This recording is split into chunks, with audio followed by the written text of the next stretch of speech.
Assalamualaikum warahmatullahi wabarakatuh.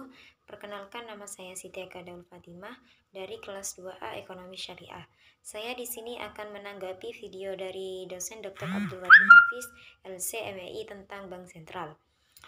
Untuk itu kita harus mengetahui terlebih dahulu pengertian Bank Sentral, tugas-tugas Bank Sentral, dan juga kewenangan Bank Sentral. Karena Bank Sentral itu memiliki peran dan fungsi yang sangat penting. Langsung saja kita menjelaskan tentang pengertian Bank Sentral. Bank Sentral adalah sebuah instansi atau sebuah keuangan yang memiliki tanggung jawab atas suatu kebijakan moneter dan melahirkan tingkat aktivitas ekonomi yang stabil dalam suatu negara. Jadi, Bank Sentral itu memiliki dua definisi yang sangat penting, yaitu sebuah instansi atau sebuah keuangan yang memiliki tanggung jawab atas suatu kebijakan moneter. Maksudnya itu seperti halnya dalam mengedar uang, dalam mencetak, dalam mengatur inflasi dan deflasi. Nah, yang untuk melahirkan tingkat aktivitas ekonomi yang stabil dalam suatu negara itu sama halnya ketika barang-barang suatu negeri mahal, maka itu akan terjadi inflasi karena perekonomiannya itu tidak stabil. Seperti itu. Untuk selanjutnya yaitu tujuan Bank Sentral untuk negara, yaitu untuk mencapai dan melahirkan kestabilan nilai mata uang yang tercermin dari laju inflasi dan perkembangan nilai tukar uang dalam negeri terhadap mata uang asing. Dan instrumen yang digunakan untuk mencapai dan memelihara kestabilan nilai rupiah tersebut dapat disebut dengan tugas Bank Sentral. Untuk tugas-tugas Bank Sentral yang berkaitan dengan pemerintah itu ada 6. 1. Penyediaan kredit terhadap pemerintah. Seperti halnya menyiapkan untuk pemerintah kepada bank-bank pemerintah sendiri seperti Bank BNI, BRI, Bank Mandiri, dan sebagainya. 2. Mengatur kas pemerintah.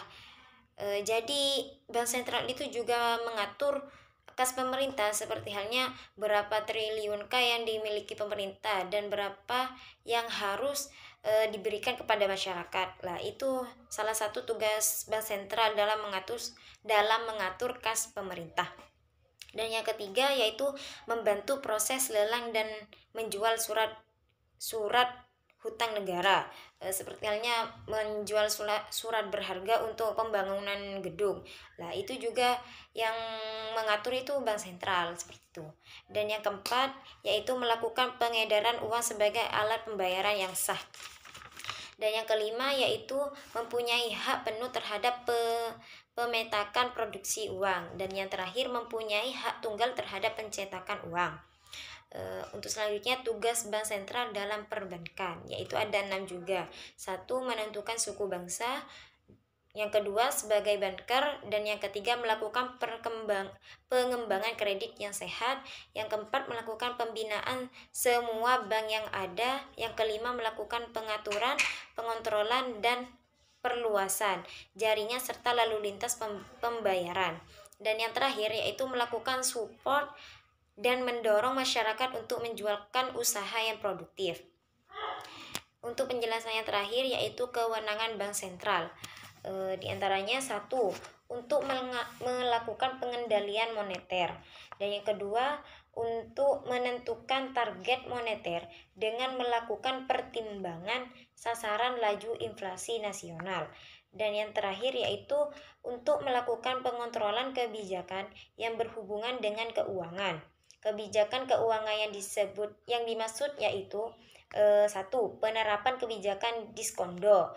Yang B. Penerapan cadangan wajib minimum. Dan yang terakhir yaitu pengontrolan pembiayaan dan kredit. Sekian dari tanggapan dari saya, kurang lebihnya mohon maaf. Wassalamualaikum warahmatullahi wabarakatuh.